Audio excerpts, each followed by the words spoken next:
ఇటీవల కాలంలో ఫామ్తో ఇబ్బంది పడుతున్న భారత క్రికెటర్ విరాట్ కోహ్లీ కెరీర్కు ముగింపు పలకాలంటూ కొందరైతే వ్యాఖ్యలు చేశారు.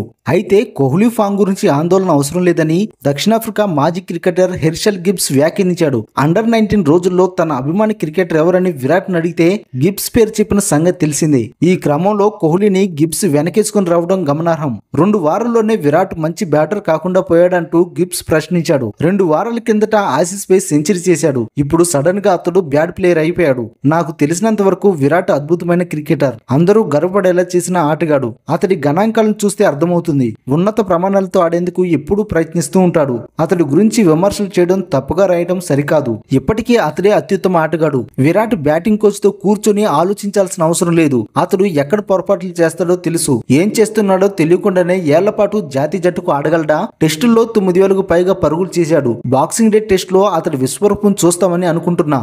మెల్బోర్న్ కలిసొచ్చే మైదానం. కోహ్లీ పరుగులు చేస్తాడని బలంగా నమ్ముతున్నానని Gibbs వ్యాఖ్యానించాడు.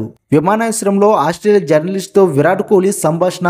Ravindra Jadeja press conference లో హిందీలోనే మాట్లాడడంపై ఆసీస్ మాజీ క్రికెటర్ సైమన్ కటిచ్ కీలక వ్యాఖ్యలు చేశాడు. భారత ఆటగాళ్ల మైండ్ గేమ్ లో ఇదంతా భాగమని పేర్కొన్నాడు. గత వారం కొన్ని అనవసరమైన విషయాలు జరిగాయి. టీమిండియాలో ఏమైనా ఇబ్బందులు ఉన్నాయో తెలియడం లేదు. మైండ్ గేమ్ ఆడుతున్నట్లు అనిపిస్తుంది. సిరీస్ కు మరింత గొప్పదనాన్ని తీసుకొస్తుందని భావిస్తున్నా.